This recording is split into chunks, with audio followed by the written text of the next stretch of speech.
28 September বিশ্ব জলাতঙ্ক দিবস উপলক্ষে সারমেয়দের টিকাকরণ করল প্রাণী সম্পদ বিকাশ বিভাগ। শনিবার কালিয়াগঞ্জ ব্লক প্রাণী সম্পদ বিকাশ বিভাগের উদ্যোগে পথ এবং পোষ্য কুকুরদের পাশাপাশি বিড়ালদেরও চিকিৎসা করা হয়। কালিয়াগঞ্জ শহর ব্যাপী একটি ভ্রাম্যমাণ চিকিৎসা শিবির এবং জলাতঙ্ক রোগী টিকাকরণ কর্মসূচি পালন করা হয় এদিন। পুজোর মুখে আগুনে ভস্মীভূত হয়ে গেল কোচবিহারের বাসন্তীহাট কুমুদিনী উচ্চ বিদ্যালয় রোডের 3টি দোকান। জানা গিয়েছে শুক্রবার গভীর রাতে ইলেকট্রিক শর্ট সার্কিট থেকে আগুন লেগে 3টি দোকান ভস্মীভূত হয়ে যায়। আগুনের লেলিহান শিখা দেখে স্থানীয় মানুষজন দ্রুত সেখানে পৌঁছে আগুন নেভানোর চেষ্টা করলেও শেষ রক্ষা হয়নি। খবর পেয়ে কিছুক্ষণের মধ্যে ঘটনাস্থলে পৌঁছয় দিনহাটা দমকলের একটি ইঞ্জিন এবং দমকল কর্মীরা। প্রায় 1 ঘন্টা প্রচেষ্টা চালিয়ে 3টি দোকানে লেগে থাকা আগুন নিয়ন্ত্রণে আনতে সক্ষম হয় দমকল কর্মীরা। সামনেই দুর্গাপুজো, চারিদিকে উৎসবের আবহ, তার মাঝেই বেহাল রাস্তার পরিস্থিতি ঘিরে ক্ষোভের সঞ্চার হয়েছে সাধারণ মানুষের মনে। রায়গঞ্জ শহরের ওপর দিয়ে বিস্তৃত পুরনো জাতীয় সড়কের বেশ কিছু অংশ একেবারেই বেহাল। বিশেষ করে কুলিক সেতু এবং তার সংলগ্ন রাস্তার পরিস্থিতি জরাজীর্ণ। প্রাণের ঝুঁকি নিয়েই চলছে যাতায়াত, মাঝে মধ্যে ঘটছে দুর্ঘটনা। এই পরিস্থিতিতে পুজোর আগে রাস্তাটির এই অংশে সংস্কার চাইছেন সাধারণ মানুষ। সংবাদ মাধ্যমের দ্বারা প্রশাসনের কাছে সকলেই আবেদন জানিয়েছেন, না হলে যে কোনো মুহূর্তে বড়সড় দুর্ঘটনা ঘটে যাবে বলে আশঙ্কা প্রকাশ করেছেন সকলেই। কলকাতার পুজো মণ্ডপগুলির নিরাপত্তা ব্যবস্থা খতিয়ে দেখতে পরিদর্শনে নামল পুলিশ প্রশাসন। শনিবার বাদামতলা আশার সঙ্গের পুজো মণ্ডপ পরিদর্শনে যান যুগ্ম কমিশনার মিরাজ খালিদ। পুজো মণ্ডপ নির্মাণ থেকে দর্শনার্থীদের মণ্ডপে প্রবেশ এবং বের হওয়ার পথের বন্দোবস্ত খতিয়ে দেখেন যুগ্ম কমিশনার।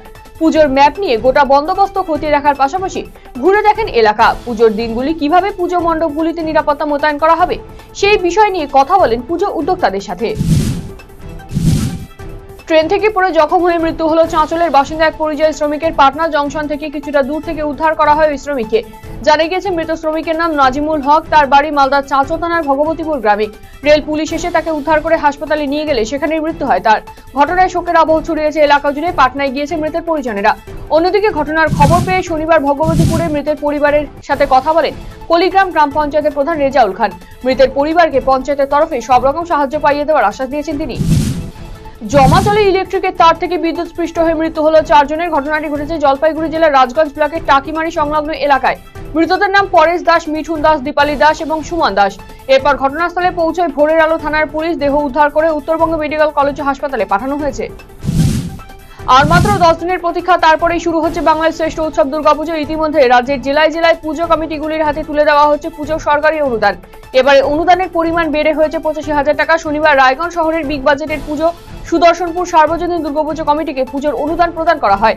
পুজো প্রাঙ্গণে গিয়ে পুজো কমিটির কর্মকর্তাদের হাতে 85,000 টাকার চেক তুলে দেন রায়গঞ্জ থানার আইসি বিশ্বাস সরকার।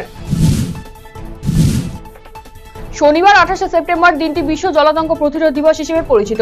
এদিন রায়গঞ্জ শহরে বিশেষ উদ্যোগ গ্রহণ করল প্রাণী সম্পদ বিকাশ বিভাগ। এই দফতরের উদ্যোগে এবং উত্তর দিনাজপুর পিপলস ফর অ্যানিমালস এবং রায়গঞ্জ পিপলস ফর অ্যানিমালস এর সহযোগিতায় পথ কুকুরদের দেওয়া হলো জলাতঙ্কের প্রতিষেধক।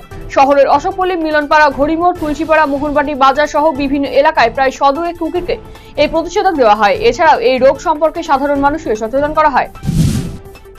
মানিকচকের বন্যা পরিস্থিতির বেশ অবনতি হয়েছে। এবারে মালদার মানিকচকের ভূতনি ও গোপালপুর বন্যা কবলিত মানুষের পাশে থাকার বার্তা দিলেন রাজ্যের মুখ্যমন্ত্রী মমতা বন্দ্যোপাধ্যায়। একই সঙ্গে মালদার জেলা শাসককে বেশ কিছু বিষয়ের নির্দেশ দেন মুখ্যমন্ত্রী। শনিবার গোপালপুর বন্যা কবলিত এলাকা পরিদর্শনে যান রাজ্যের মন্ত্রী তথা কলকাতা কর্পোরেশনের মেয়র ফিরহাদ হাকিম। সেখানে ফিরহাদ হাকিমের ফোনের মাধ্যমে উপস্থিত বানভাসী মানুষদের বার্তা দেন রাজ্যের মুখ্যমন্ত্রী মমতা বন্দ্যোপাধ্যায়।